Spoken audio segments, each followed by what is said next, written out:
अजब गजब मध्य प्रदेश। गए थे मध्य प्रदेश के मुख्यमंत्री और भाजपा प्रदेश अध्यक्ष, पर आ गए पंजाब के नेता। भाजपा के राज्यसभा उम्मीदवारों ने आज नामांकन दाखिल कर दिया, लेकिन नामांकन के साथ एक बड़ा सवाल भी सामने खड़ा हो गया है।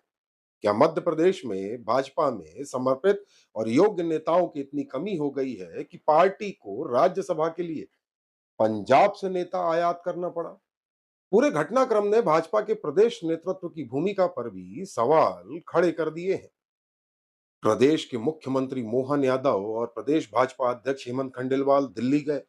राजनीतिक गलियारों में चर्चा चली कि राज्यसभा उम्मीदवारों को लेकर मंथन होगा, पैनल पर चर्चा होगी, प्रदेश की राय सुनी जाएगी। लेकिन जब उम्मीदवारों के नाम सामने आए तो उनमें से एक नाम पंजाब के तरुण चुग का निकला। अब सवाल यह है कि अगर सब कुछ दिल्ली में ही तय होना था, तो फिर मुख्यमंत्री और प्रदेश अध्यक्ष आखिर दिल्ली करने क्या गए थे? क्या वे अपने सुझाव लेकर गए थे या फिर सिर्फ यह सूचना लेने गए थे कि उम्मीदवार तय हो चुके हैं, अब लौटकर घोषणा कर दीजिए? कहीं ऐसा तो नहीं कि दिल्ली ने उन्हें सिर्फ यह बता दिया गया हो कि पंजाब से तरुण चुग और मध्य प्रदेश से रजनीश अग्रवाल राज्यसभा जाएंगे, और इसके बाद बाहर निकलकर मीडिया को बताया गया कि उम्मीदवारों के पैनल पर चर्चा हुई है। कुछ दिन पहले भोपाल में भाजपा की कोर कमेटी की बैठक हुई थी, चर्चाएं थी। तब कहा गया कि राज्यसभा चुनाव के मद्देनजर उम्मीदवारों पर विचार विमर्श किया जा रहा है। लेकिन अब जो परिणाम सामने आया है, उससे लगता है कि चर्चा और निर्णय दो अलग अलग जगहों पर हो रहे थे। विडंबना देखिए, प्रदेश के विधायक मध्य प्रदेश की जनता के वोट से चुनकर आते हैं, लेकिन राज्यसभा में प्रतिनिधित्व के लिए नेता पंजाब से भेजा जाता है, क्योंकि वो भाजपा का है। सवाल यह नहीं कि तरुण चुग योग्य है या नहीं, योग्य होंगे, पर सवाल यह है कि मध्य प्रदेश में क्या ऐसा कोई चेहरा नहीं था जो प्रदेश की आवाज बन सकता था?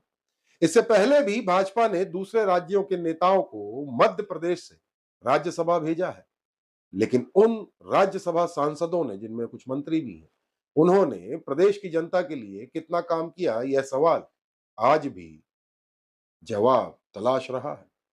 दबी जुबान में भाजपा कार्यकर्ता भी यही कह रहे हैं कि अगर कोई स्थानीय चेहरा राज्यसभा जाता, तो कम से कम कार्यकर्ताओं और जनता को यह भरोसा रहता कि जरूरत पड़ने पर उनसे मुलाकात करके प्रदेश के मुद्दे उठाए जा सकते हैं। अब यह देखना होगा कि राज्यसभा पहुंचने के बाद पार्टी महासचिव तरुण चुग मध्य प्रदेश में कितने सक्रिय रहते हैं या कितनी सक्रिय भूमिका निभाते हैं। और अंत में मोहन यादव और प्रदेश अध्यक्ष हेमंत खंडेलवाल से एक विनम्र आग्रह है, अगली बार कृपया यह चर्चा मत करवाइएगा कि राज्यसभा उम्मीदवारों के पैनल पर चर्चा करने दिल्ली गए थे, और यदि खबरें आए तो प्लीज उसका खंडन करिएगा। अगर नाम पहले से ही तय होने हैं तो फोन पर सूचना ले लीजिए और यही प्रेस कॉन्फ्रेंस करके बता दीजिए। कम से कम प्रधानमंत्री की बचत वाली अपील का कुछ असर तो दिखाई देगा। यात्रा का खर्च बचेगा, समय बचेगा और जनता को समझ आ जाएगा कि फैसला आखिर होता कहां है। और मध्य प्रदेश की जनता का वोट लेकर मध्य प्रदेश के विधायक पंजाब के नेताओं को मध्य प्रदेश के कोटे से राज्यसभा भेजेंगे, जहां पर तरुण चुग संभावना है कि पंजाब को लेकर भी मुद्दे उठाएंगे।